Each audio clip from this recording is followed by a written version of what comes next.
Good morning, folks. How are we all today? Happy birthday, Julie. I don't think I missed anybody who was in the waiting room this morning. But we'll just get Facebook on board. Where are we?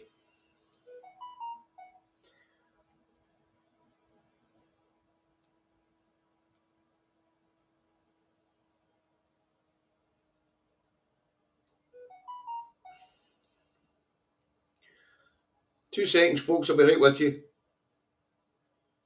As you know, for some reason, when I'm on my computer, I've got to make Facebook public.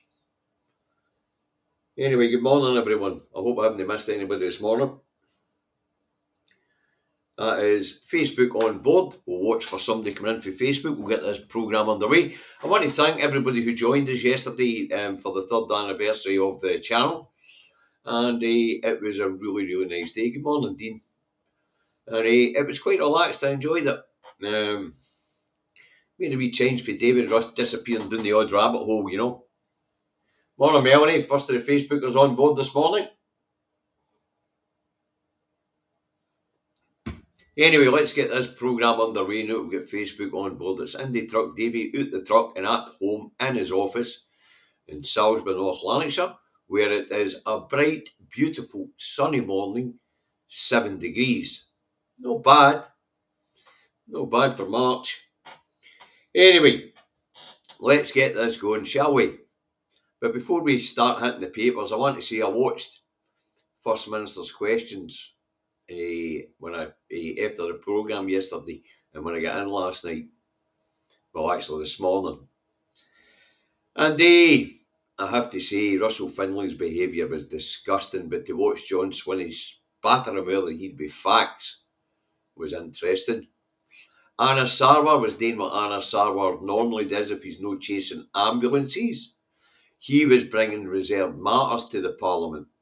Now, the reason why I bring this up is because, unfortunately, the SNP government and Mr. Salmon, back in Mr. Salmon's first minority government, decided that when the opposition, the Brit Nats in the Scottish Parliament, brought reserved matters to the Parliament's floor, they would take them on,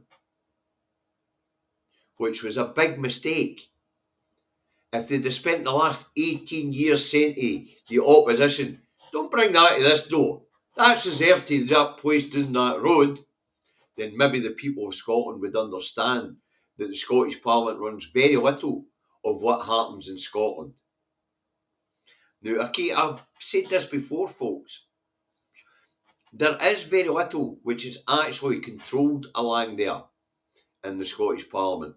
There's only about 4 competencies. They're wide, they're big briefs, but there's only about 4. Health, education, environment and infrastructure. That's about it. That's really all the Scottish Parliament has control over. The rest of it's reserved. And yet we had Sarwar yesterday in the Parliament talk about defence. A reserved matter. Now what John should have just said to him is, shut up, Sarwar. This isn't the business of this Parliament. And that is what they should have been telling people of Scotland for the last 18 fucking years. Then the people of Scotland might have understood how little Holyrood has control over. And how limited devolution is. It was a mistake with the SNP and it's an ongoing mistake. It's been going on for 18 fucking years. Right, anyway, let's go on with it. It is first up's the Scotsman, so let's get it up. Shall we? See if we can find it. Nope. Not having the same luck I had yesterday, folks, when I was hitting them first time. Weird thing, this bloody thing. Every bloody time. Every bloody time. You put them up in order and all of a sudden, when you go to find them again, and I've got them listed down the side of the bloody page, they've shuffled position. Anyway, first up, the Scotsman, Reeves boosts defence sector by $2 billion in a changing world. Now, what the Chancellor's trying to say, the Westminster Chancellor's trying to say is that because Scotland has quite a large section of the UK's defence industry here, 33,000 people are involved and employed in the defence industry here, and that's designing and producing weapons, that it'll be a boost to the Scottish economy. Not fucking won't, because Scotland's economy is controlled from Westminster. It's another one of these reserved matters.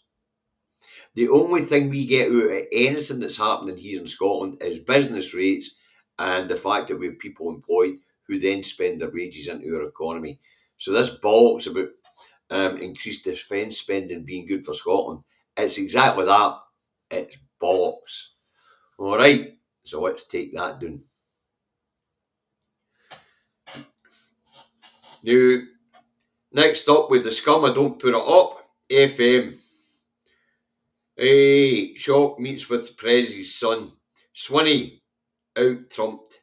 Hypocritical sit-down after calling for state visit to be axed. Now, there's only a couple of papers cover this, folks. And that is a couple of the right-wing loony rags. Now, what's interesting about it is that all the rest of the papers don't touch it with a barge pole. And there's a reason why all the rest of the papers don't touch it with a barge pole. It's because the Westminster government sits in all visits for foreign dignitaries.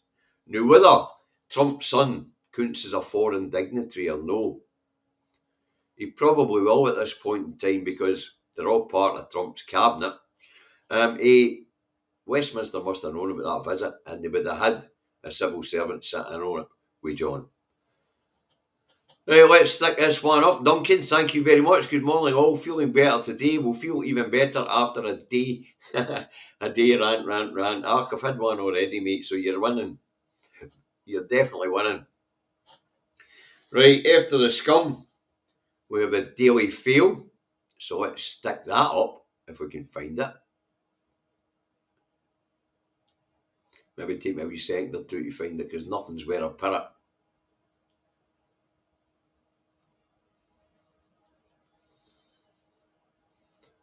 Christ, don't tell me I fucking shut it down by mistake. Oh no, scroll down, David, there's a lot more than that on the page. Here we go, the Scottish Daily Fail.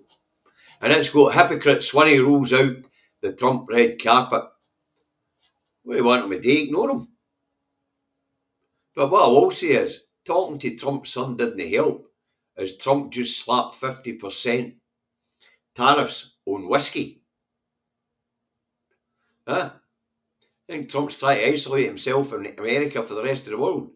Well, if the Yanks don't want the whiskey, it just means there's more fucking people out there in the world going to get cheaper whiskey as it's sold elsewhere on the planet. That's for sure. Right, let's shut that bugger down. Don't like the fail anyway. And next up we have the Rancid, and as you know I don't put the Rancid up. And it's MSP moan. A sickening attack. Women convicted of licking Lennon's neck. Now, how the hell did anybody get close enough to lick Monica Lennon's neck? Wow. You know, but more importantly, what sort of sick bugger wants to go and lick somebody's neck that there's no, I don't know how that happened. How did that happen? That's a weird one. Julie Brown, 50% tariff on whiskey.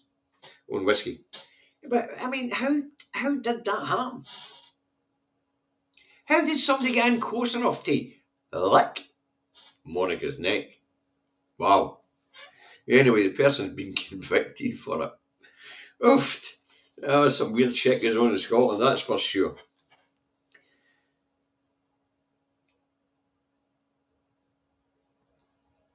Anyway, next up we have a wee second. Next up we have the Herald. So let's have a wee look and see what the Herald's got. The Herald, where are we? Oh wow, hit that one first time. Here we go. Tory leader vows we can beat reform in Scotland. I would bloody well think so. Reform's only polling at about 12% in Scotland and it's dropping rapidly. And the Tories are polling at 17%. So I would think that the Tories can beat Reform in Scotland. Why is that a headline? Bugger it. I'm lost in that one, folks. I really am. Anybody in Scotland voting for Reform must be a bit of a retard and a knuckle dragger. You know? Simple as that. I mean, Farage, he's a grifter. Another grifter like George Galloway. But it would appear people are falling for it. Okay. So that was the Herald. And I better put Herald in because I haven't wrote that down. I like to keep a record straight. Next up we have, we'll stop sharing that one. Shut it down. Next up we have the other right-wing loony rag, the Express. So we'll pull that up. Whoop, hit that one first time and all things are starting to fall into order. And the Daily Express has Putin, I will agree truce only on my terms. Sounds a bit right. Why would they know? Only accept truce on his terms. After all, he's got the upper hand in this matter. He has absolutely got the upper hand in this matter. And it was handed to him by Trump. It was handed to him by Donald Trump. And how was it handed to him by Trump? Because it was a stalemate until Trump stopped weapons, financial aid, intelligence sharing with Ukraine. So Putin's feeling pretty good at the moment. He's got Donny in the White House on his side. Donny's only interested in attacking his allies. Canada, Greenland, the EU. And I saw Trump's a meeting in the Oval Office yesterday with the head of NATO, asking the head of NATO to help him to conquer and take over two other NATO states, was one of the most despicable things I've seen. And big up to the head of NATO, who actually held his decorum and didn't get up and walk out the fucking place, because I would have. And I probably smacked Trump down on the way out in front of all the cameras, and I don't mean physically, I mean verbally. I would have said to him, well, I'd like to say it was nice to meet you, Mr. Trump, but it's quite clear you're no longer an ally, and you're no longer the leader of the free world, and you're crashing your economy, so actually, there is absolutely fuck all we want or need for you. And by the way, the European Union and everybody else is going to boycott American goods just to teach you a fucking lesson and get the American public to get you out the fucking door faster. But hey-ho, just the way it goes, eh? The world we live in is changing rapidly, folks. And it would appear that Trump is aligning himself with the axis of evil, as they call it, Russia, China, North Korea. Wow. Absolutely shocking behaviour. But I guess we better get used to it. After all, Trump is, like the red and blue Tories and Reform, fascists. He's a fascist. And he fancies himself as a fascist dictator. And that seems to be the way things are going, folks. Starmer's running the authoritarian government. The previous Tory government ran an authoritarian government. And it appears now that Trump has decided that he is going to run an authoritarian government in America too. Things are changing rapid, folks. And I don't really like the way things are going. I really don't. But as I say, what these people they know, the oligarchs in the state here in the UK, is that it's getting to the point where the people are going to rise up So they're banning protest. They're cracking down. They're making people poorer, making them weaker, making it hard for them to fight back. In the UK for the last umpteen years, 14 or more, people have had to concentrate on nothing but surviving day to day. About 65% of the population in the UK are living paycheck to fucking paycheck. So nobody's got their eye on the ball as they all struggle to survive. It's shocking. Absolutely shocking. Good morning, Reagan White. I have to say, I really enjoyed your show last night, mate. You have a knack for putting these things together. But your health issue, young man, I warned you about this about a year ago. You're doing too much. And I know about this because it affected my health as well. The only reason why I'm back doing daily broadcasts is because I'm sort of semi-retired and I'm relaxed enough to be able to do it now. But when I was in the truck and I was out working 12, 16 hours a day and putting out content, I made myself ill. Now, Reagan White, cut it back. And I mean that for the sake of your health, bud. I do mean that for the sake of your health. Maybe put out 1 or 2 shorts a day and a couple of lives a week. Otherwise, you're going to run yourself onto the ground. You're going to kill yourself. And you're a bit young for that. But as I say, I did tell you, pal, this stuff's hard work. And the amount of background work that has to get into it is massive. As the people here will understand, as they've been watching me for fucking the best part of a decade. And a lot of them here will be able to tell you, I nearly bloody killed myself with the amount of research I was doing each day.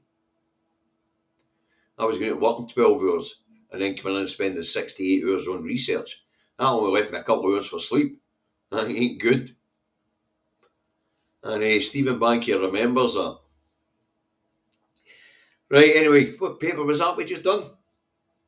I think that was that the Right Wing Looney Rag the Express, or was that the Times? We'll have a wee look and see what we've still got up and see if it was the Times.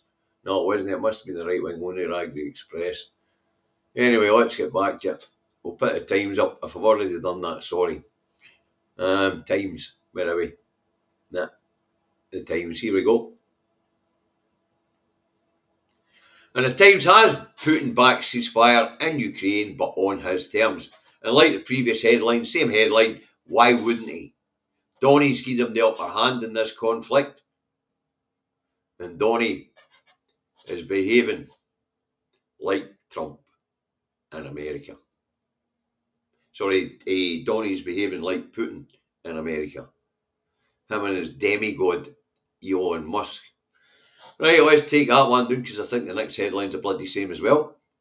Next up will be the Telegraph, of course.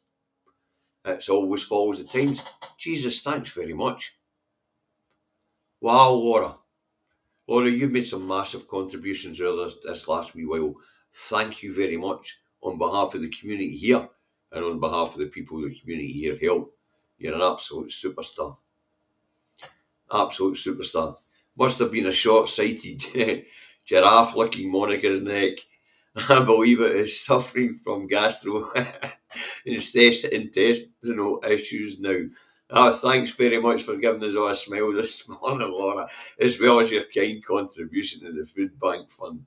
You're a superstar. Anyway, back to putting the Telegraph up. Where are we? The Telegraph. Here we go.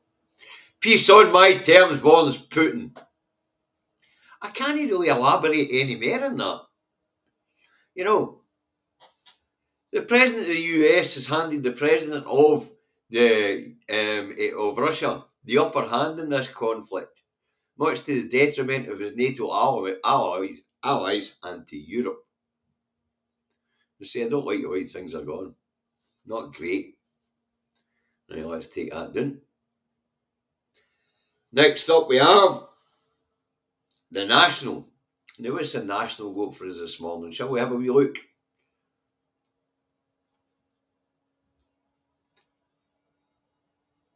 Anyway, the National has winter fuel payment cut challenged in court. And it would appear that that looks like Cherry is taking the case. There's a good chance it'll win. And graceless Tory attacks on Sturgeon condemned. Swinney defends predecessor at fiery FMQs. As I say, I watched it. Russell Finley's behaviour was outrageous. It was populist. And it was all untrue. And John Swinney trounced him. Absolutely trounced him. And what I will say is, although I think John needs a backbone when it comes to storming up to Westminster, in that chamber, like Salmon, like Sturgeon, he just slaughters them.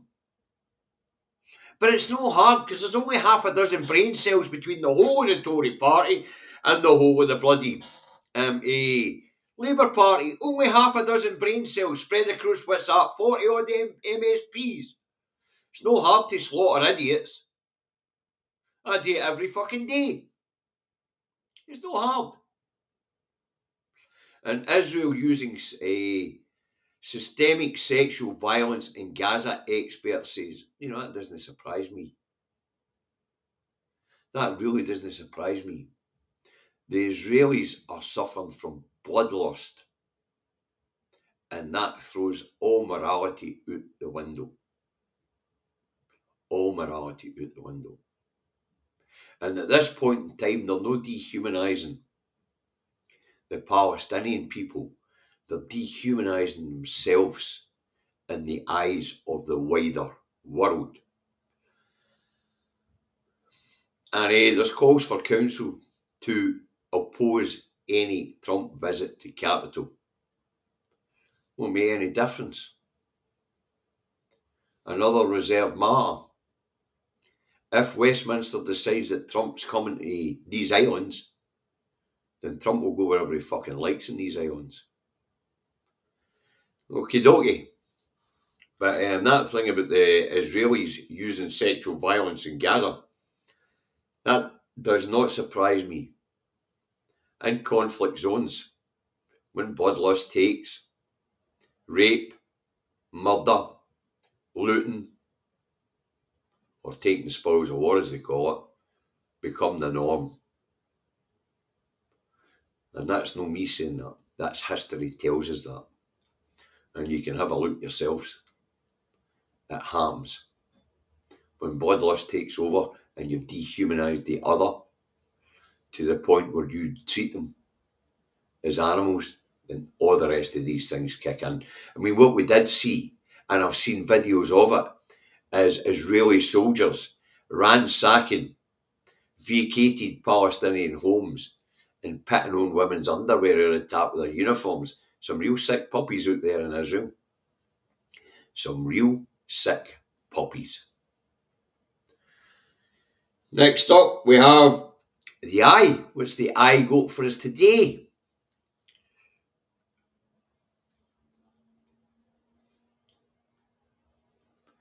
Streeting seizes control of $192 billion health service in England to force change. What he means is to force privatisation. Now, folks, what they did yesterday was abolish the board, or the quangle, that overseen NHS services in England. Control of the NHS in England has now been seized by Wes Streeting. But as David Nye explained, it goes all the way back to the 2012 Health and Social Care Act in England, where the UK government actually they actually cancelled the part of the civic contract, or the civil contract between the government and the people, where the government was responsible for the health of the people of England and Wales. And that, folks, with Streeting doing away with the quangle that overseen NHS England,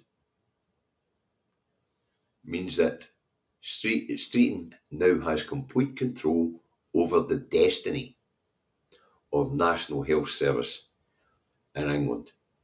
and I don't fancy it. And what makes it worse is, if it comes to a trade deal with Trump, they'll package up our NHS and the Welsh NHS and the Northern Irish NHS into one package and open the whole lot up to the American healthcare companies. And we've seen that already in England, where American companies are running GP practices, large groups of GP practices. David and I have spoken about this before. I can't remember the name of the company that's running over 176 of them, running about the southeast of England right now. I think it was a Health First or something like that. But anyway, this is just mere advancement of the privatisation of the NHS in England, and it will affect the rest of us. It will be our NHSs will be opened up as well, and it'll all go pretty quick. Starmer's desperate for a trade deal. There's a reason why they did what they did yesterday, abolishing the quangle or the oversight of NHS in England, because that means that Streeton is now able to slap NHS England on the table during any trade negotiations which are being speedily carried out between Westminster and Washington. And as we all know, to get a proper, well thought out trade deal, it takes years of diplomacy and years of talks. And here we've got the Labour Party trying to achieve it in a few months. This does not bode well, people. It does not bode well. Now, I don't know whether Ginger Giraffes is with us today, but Gingers was making a comment on my video yesterday that because I was ranting, that she started watching me because she knew she was coming to Scotland. I met her when she was here. Wonderful lady. Anyway, what she was saying was she still only understands one of three words that I'm saying, one in every three words that I'm saying. So I'm trying not to rant, and I'm trying to be a wee bit queerer, but I don't think it'll work. I am who I am. Hi, Edith. Yeah. How are you today, pal? Save Grangemouth. How are you? Right, that was the eye. Next up, we have the Metro. Let's stick this nonsense up. The freebie that everybody has to put up with when they go into public transport. Ticket tout crackdown at Euros. Greedy resellers face 20k fines. Well, that's good. Ticket touting is a big problem. And it's not just companies that are doing it. We get private individuals that have got a wee bit extra money doing it as well.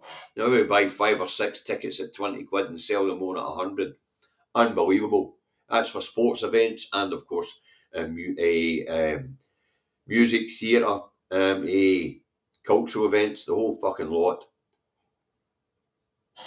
And it's about time there was a proper clampdown, and it was about time they put a stop to it. If a ticket goes on sale for 20 quid, there should be no further resale uplift on that price. It should legally only be able to sell for the amount that's face valued on the ticket. And I'm a firm believer that all tickets to events, sports or otherwise, should have the face value on them. That way it maybe help crack down on this stuff as well. Okay, we'll stop sharing that. That only leaves us one, folks, and that's a star. And it's one for putting a smile on our face today, but we'll get to that. So, on the NHS England thing, folks, as I say, I really want to reiterate that this has been on the go since 2012 when the Tories absolved themselves for the responsibility of public health in England under the 2012 Health and Social Care Act. Now, you don't have to believe me. YouTubers and anybody that uses YouTube can type in Professor Alison Pollock's TED Talk, where she did a TED Talk which went through exactly what happened in 2012. I recommend, if you haven't seen Professor Alison Pollock's TED Talk on the 2012 Health and Social Care Act in England and Wales, because England legislates for Wales as well in this area, then I strongly suggest that you watch it. And if the mods have got a couple of seconds, somebody pop on and grab the link to that and stick it in the comments. Just go onto YouTube, in your search bar, Professor Alison Pollock's TED Talk on the Health and Social Care Act, England and Wales 2012, and it will come up. And in this very short video of 12 minutes,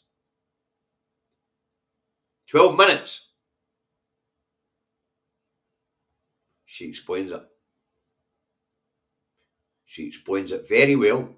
And if you don't know who Professor Alison Pollock is, at this point in time, I believe she's in charge of a Teesside Public Health.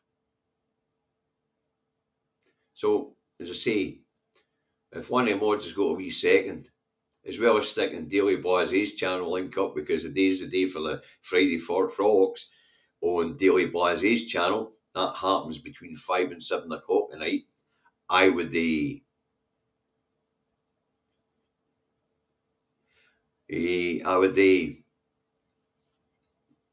watch Daily Blaze. He's brilliant. A bit like Reagan Leaks live last night. Very funny.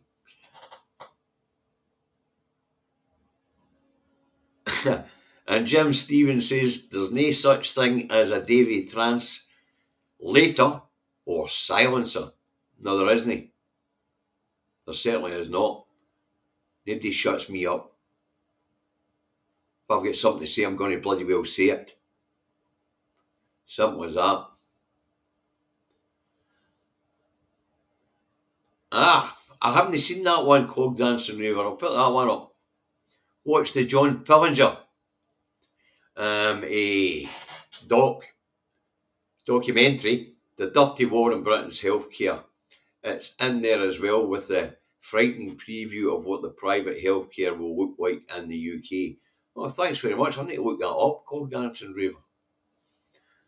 Wonderful stuff. And Mad Monks just put the link to the TED Talk for Professor Alison Pollock in the comments. If you have not seen that video and you live in England and Wales, I implore you people, watch it. As for the people here in Scotland, watch it to see what's going to happen here if we do not get rid of Westminster control of Scotland. Okay, right, let's get up. This programme's running about on. Let's get up with the stars go to say for us this morning. I love this one. This one's cracking. So here we go. Alistair, you're going to like this.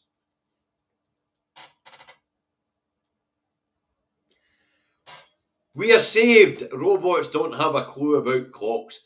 What's the time, Mr. Psycho Scum Chatbot? Not quite a boffin there. Huh? Or is there? Nah, no boffins. But apparently, a chatbots, AI, don't know how to tell the time. Now, I went and had a wee look here. And I typed into my search engine, which is now run by AI, what time is it? And I'm sorry, the Daily Star, you rang. You fucking told me exactly what time it was. Didn't they just tell me what the time here was? It tell me what the time was in every fucking time zone across the planet.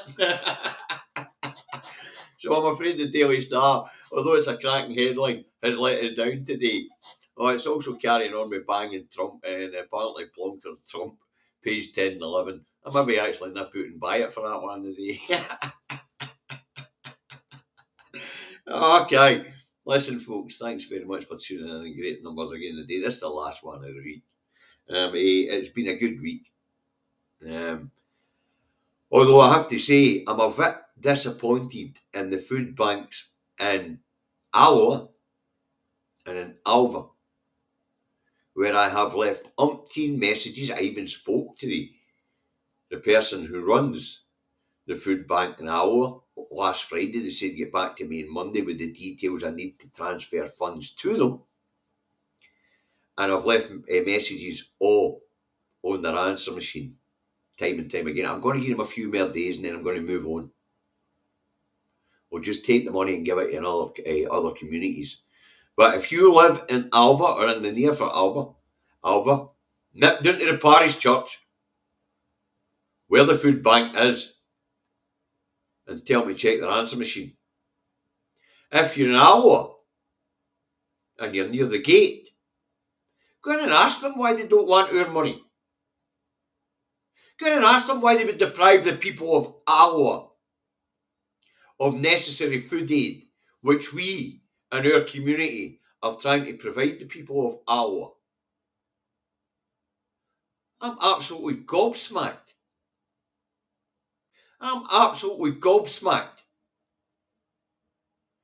That these people don't want free money from our community to help their community.